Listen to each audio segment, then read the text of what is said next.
নমস্কার বন্ধুরা, শুভ বিবাহের আরেক জমজমাট পর্ব নিয়ে আমি চলে এসেছি তোমাদের সামনে। তো চলো দেখে নিই যে আজকের পর্বে কি হতে চলেছে। শুরুতে আমরা দেখতে পাচ্ছি তেজের বাবাও সুধাকে নাম জিজ্ঞাসা করছে। তোমার নাম কি মা? বলে রাধা। আরে তুমিও রাধা? তেজের বাবা বলে। তাই তো এত গুণ। তেজের মা তখন বলেন তুমিও মানে? তেজের বাবা বলেন কেন, আমাদের বড় বৌমা সেও তো রাধা। সত্যি কিছুই না তোমাদের মনে থাকে না। তখন জ্যোৎস্না বলে বাবা, আমাদের তোমার বড় বৌমার নাম না সুধা, আর এই মেয়েটির নাম সত্যিকারের রাধা। তেজের বাবা বলেন আচ্ছা আচ্ছা ঠিক আছে ঠিক আছে, আমি ইন্দ্রজিৎকে বলে দিচ্ছি, তোমাদের বেশ ভালো করে বকশিস দেবে। ইন্দ্রজিৎকে যখন ডাকতে যায় দেখে ইন্দ্রজিৎ তো কোথাও নেই, থাকবে কি করে, সে তো আছে এখন সুধার বাড়িতে। এদিকে তো ইন্দ্রজিৎ আর তরিতা সুধার বাড়িতে যা নয় তাই বলে সবাইকে অপমান করছে। উকিল বাবুকে সঙ্গে করে ধরে নিয়ে এসেছে তরিতা আর ইন্দ্রজিৎ। বলে দেরি করছেন কেন উকিল বাবু, আমন্ত্রণ পত্রটা ওদের হাতে তুলে দিন।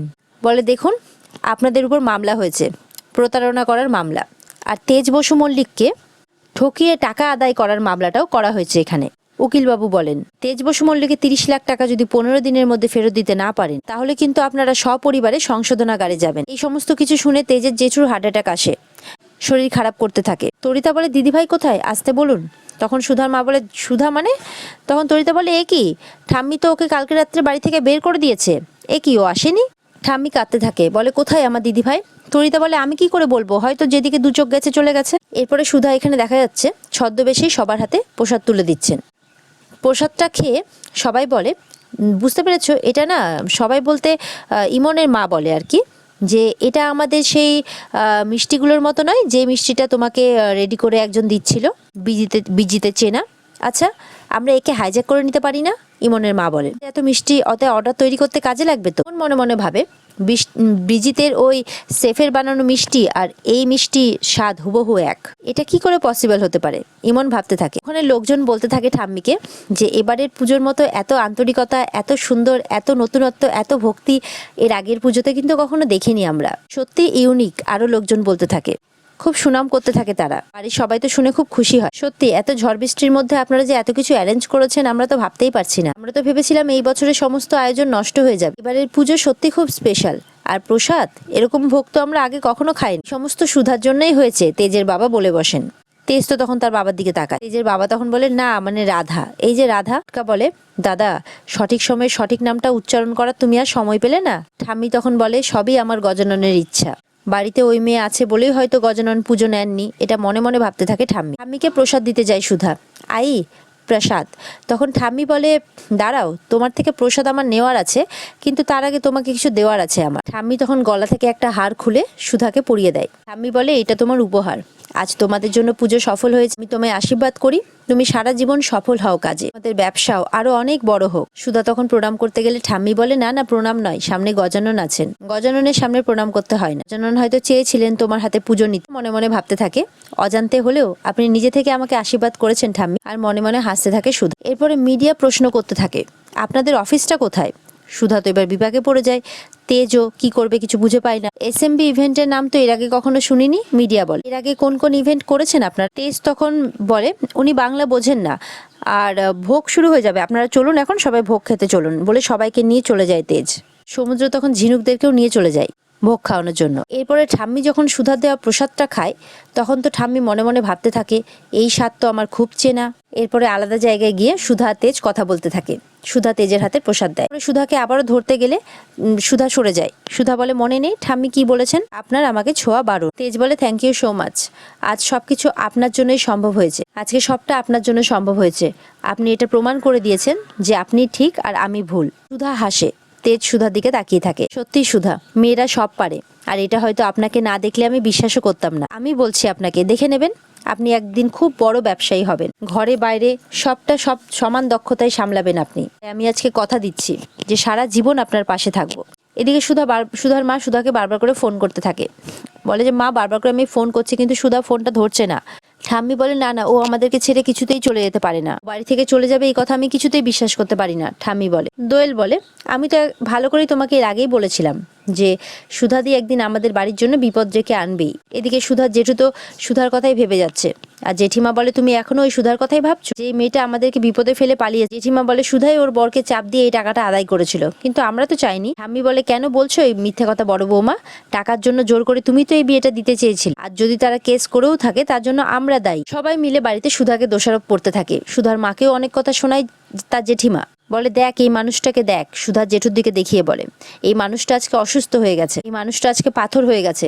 তুই তো অনেক কিছু বলে অনেক কিছু ভেবে ওই মেয়েটাকে এই বাড়িতে আশ্রয় দিয়েছিলি, তুই কিন্তু ওই মেয়েটাকে এই বাড়িতে ঢুকিয়েছিলি, আর ঢোকানোর পর থেকে আমাদের বাড়িতে একটার পর এক বিপদ লেগেই আছে। আরো অনেক খারাপ খারাপ কথা শোনাতে থাকে সুধার মাকে। সুধার মা কাঁদতে থাকে। জেঠিমা বলতেই থাকে ওই মেয়েটার জন্য এত বছর ধরে আমাদের জ্বলে পুড়ে যেতে হয়েছে, আমারও তো ঘরে ছেলে আছে, আমারও তো ঘরে মেয়ে আছে, ছেলের বউ আছে, নাতনি আছে, আমাদের কি হবে সেটা একবারও ভেবেছেন? পরে জেঠিমা কাঁদতে থাকে, জেঠিমারও শরীরটা খারাপ হতে থাকে, সবাই জেঠিমাকে সামলাতে থাকে। এদিকে সুধার মা নিজেকে একটা ঘরে বন্ধ করে বারবার জেঠিমার কথাগুলো ভাবতে থাকে। জেঠিমা এমনটাও বলেছিল তোর জায়গায় যদি আজকে আমি হতাম তাহলে আমি গলায় দড়ি দিতাম। এদিকে দেখা যাচ্ছে ঠাম্মি সেই মেয়েটির খোঁজ করতে থাকে, যে মেয়েটি তার হাতে প্রসাদ দিয়েছিল, এই ফাংশনে নাচ করেছিল। এদিকে ঠাম্মি এদিক ওদিক খুঁজতে থাকে। এদিকে দেখা যাচ্ছে ঝিনুক সমুদ্রের সাথে কথা বলছে। ঝিনুক বিরক্ত হয়ে তার সাজগোজ খুলছে, বলছে ধুর মেয়েরা যে কিভাবে এইসব পরে থাকে না। তখন সমুদ্র বলে যা পড়েছেন ভালোই তো লাগছে, খুলছেন কেন? ঝিনুক বলে তো কি এরকম ফুলকুমারী সেজে ঘুরে বেড়াবো আমি? ঝিনুক আবারও চুড়ি খুলতে গেলে সমুদ্র আটকে নেয়, বলে বেড়ালে ক্ষতি কি, সাজটা কিন্তু আপনাকে খুব মানিয়েছে। আবার চুড়িগুলো পরিয়ে দিতে থাকে ঝিনুককে সমুদ্র। এরপরে ঝিনুক কানেরটা খুলতে গেলে সমুদ্র বলে দাঁড়ান আমি হেল্প করছি। তখন সমুদ্র খুলতে থাকে। ঝিনুক সমুদ্রের দিকে তাকিয়ে থাকে, সমুদ্র ঝিনুককে দেখতে থাকে। ঝিনুক বলে আচ্ছা ছাড়ো তো। তখন ঝিনুক বলে আহা ভুল করে না আমি তুমি বলে ফেলেছি। সমুদ্র বলে আপনি থেকে তুমিটাই বেশি মানায়। আর এরপরে আবারও দুজনকে দেখতে থাকে। এদিকে দেখা যাচ্ছে সুধাও তেজের সাথে কথা বলছে। এর আগে বাড়ির কোনো পুজোয়, সে ছোট হোক বা বড় হোক, কোনোদিনও বাধা পড়েনি, কিন্তু এই বাড়ির পুজোতে পড়লো। তেজ বলে কিন্তু তারপরে আপনি যেভাবে পুজোটাকে রক্ষা করলেন। সুধা বলে আমি কিন্তু একা কিচ্ছু করিনি, আপনারা সবাই মিলে আমাকে সাহায্য করেছেন বলেই তো এত ভালোভাবে পুজোর আয়োজন করা হলো। তেজ বলে না সুধা, আজ আপনি যেটা করেছেন সেটা মিরাক্কেল, আর এটার জন্য আমি সারা জীবন আপনার কাছে কৃতজ্ঞ থাকব। সুধা বলে প্লিজ এইভাবে বলবেন না, আমি নিজেকে বসু মল্লিক পরিবারের একজন মনে করি, তাই এটা আমি নিজের কর্তব্য করেছি মাত্র। তারপরে তেজ সুধার দিকে দেখতে থাকে। সুধা বলে এইভাবে কি দেখছেন? তখন তেজ বলে দেখছি আপনার একই অঙ্গে কত রূপ, আপনি এমনভাবে বল পাল্টালেন যে আপনার ভুলভাল হিন্দি শুনেও আপনাকে ঠাম্মি ধরতে পারলো না। সত্যি আপনি কিন্তু খুব ডেঞ্জারাস, লোককে বোকা বানাতে আপনার কিন্তু জুড়ি মেলা ভার, খুব ট্যালেন্টেড আপনি। সুধা বলে আমি বোকা বানিয়েছি, আমি ভুল হিন্দি বলেছি। তেজ বলে হিন্দি নিয়ে তো আপনি কথাই বলবেন না, যা হিন্দি বলেছেন আপনি তাতে হিন্দি ভাষীরা আপনাদের নিজেদের হিন্দি ভুলে যাবে, আর বল পাল্টেছেন বলেই তো নিজেকে বোকা বানাতে পারলেন, সবাইকে বোকা বানাতে পারলেন আর কি। তো ভুল কি বলেছি আমি? সুধা বলে দেখুন মিস্টার বসু মল্লিক, এদিক থেকে কিন্তু আপনি আমার থেকে এগিয়ে। এদিকে দেখা যাচ্ছে ঠাম্মি কিন্তু দেখে ফেলেছে, দূর থেকে ঠাম্মি দেখছে। আর এদিকে সমুদ্র আর ঝিনুক বেরোতে যাবে কি তারা ঠাম্মিকে দেখে ফেলে, তারা লুকিয়ে পড়ে, কিন্তু তারা হেল্প করতে পারছে না সুধাকে কোনোভাবে। এদিকে তেজ আর সুধা গল্প করেই চলেছে। সুধা বলে হ্যাঁ মনে নেই আপনি কিরকম লম্বা লম্বা চুল লাগিয়ে এরকম ভোল পাল্টে আমাকে চমকে দিয়েছিলেন, ভুলে গেছেন আপনি? তখন হাসতে থাকে, বলে সেই দিনের কথা ভুলতে পারবো না। কথা বলতে থাকে, হাসাহাসি করতে থাকে। ওদিকে দূর থেকে ঠাম্মি দেখে ভাবছে তেজ কার সাথে কথা বলছে ওখানে। এদিকে ঝিনুক বলে জামাইবাবু আর দিদি যে কি কথা বলে, এদের না কথাই শেষ হয়। হিটলার দাদি দেখলে তো সব শেষ। এরপরে ঠাম্মি চলে আসে তেজের পেছনে। তেজ তো ঘাবড়ে যায়। এরপরে তেজ বলে ঠাম্মি তুমি এখানে? ঠাম্মি বলে এই একই প্রশ্ন তো আমার তোমাকে করা উচিত দাদু ভাই। এরপরে তেজ যখন পেছন ফিরে দেখে যে সুধা নেই সেখানে, মনে মনে বলতে থাকে সুধা কোথায় গেলেন। ঝিনুক সুধাকে নিয়ে চলে আসে সাইডে। ঝিনুক বলে হ্যাঁ রে দিদি, তুই এমন কি কথা বলিস বলতো তোরা, সেই বিয়ের দিন থেকে দেখছি তোদের কথাই শেষ হয় না, আজ না একটু জন্য বেঁচে গেছিস।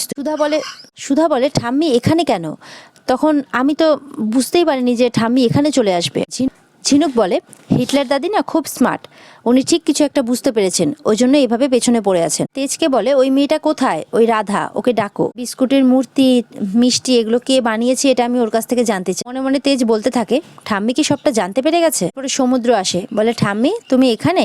ঠাম্মি তখন কড়া নজরে সমুদ্রের দিকে তাকায়, সমুদ্র চুপ করে যায়। এরপরে তেজ এদিক ওদিক করে খুঁজতে থাকে সুধাকে। তখন ঠাম্মি বলে দাদু ভাই তুমি ওদিকে কি দেখছো? তেজ বলে না না কিছু না ঠাম্মি, তুমি যেন কি বলছিলে? জিজ্ঞেস করছি যে গজাননের পুজোতে এইসব মিষ্টি কে বানিয়ে? সমুদ্র বলে কে আবার? এসএমবির ময়রা এই মোদকগুলো বানিয়েছে ঠাম্মি। ঠাম্মি বলে এত ভুল আমার তো হবে না, সেই এক মিষ্টির স্বাদ, আমার তো মনে হচ্ছে আমার সেই বড় নাথ বউ। তখন সমুদ্র বলে ওঠে ঠাম্মি তুমি আসলে বৌদির হাতের তৈরি মিষ্টির স্বাদ ভুলতে পারছো, তাই সব মিষ্টিতেই তুমি বৌদির হাতের মিষ্টির স্বাদ পাচ্ছ। ঠাম্মি বলে চুপ করো, আমাকে বোকা বানানোর চেষ্টা করো না তুমি। আর তুমি বলো তো, একটু আগে এখানে এত কথা কার সাথে বলছিলে বেশ হেসে হেসে? তেজ বলে, কই না তো ঠাম্মি, কারোর সাথে না। ঠাম্মি বলে, বারবার ওদিকে তুমি কি দেখছো বলো তো, সরো তো দেখি। এরপর ঠাম্মি চলে আসে দেখার জন্য। সমুদ্র আটকাতে আসে, ঠাম্মি এখানে কেউ নেই। তুই বলছে কেউ নেই। ঠাম্মি তা উকি দিয়ে এদিক ওদিক দেখতে থাকে, কাউকে দেখতে পায় না। আবার তেজের কাছে যায়, এই রাধা আর তার সঙ্গীরা সব গেল কোথায়? তেজ বলে, ওদের তো কাজ শেষ হয়ে গেছে বলে চলে গেছে। আমি মনে মনে বলে, চলে গেছে? সুধা বলে, অনেক দেরি হয়ে গেছে ঝিনুক, আমাদের এবার বাড়ি ফিরতেই হবে। আর তার আগে আমার একটা কাজ আছে, পুজো শেষ হওয়ার আগে গজাননের সেই হারটা আমাকে ফিরিয়ে আনতেই হবে।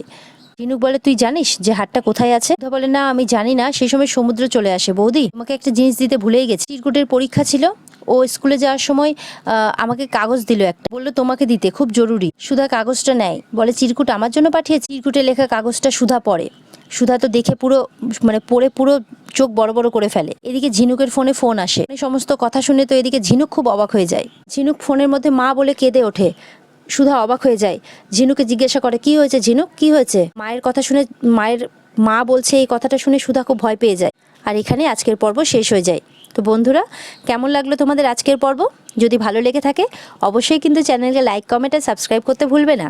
দেখা হচ্ছে তোমাদের সাথে আগামীকালকে। তবে হ্যাঁ, পরের দিনের এপিসোড কিন্তু আরও বেশি জমকালো হতে চলেছে। অপেক্ষায় থেকো তোমরা। টাটা।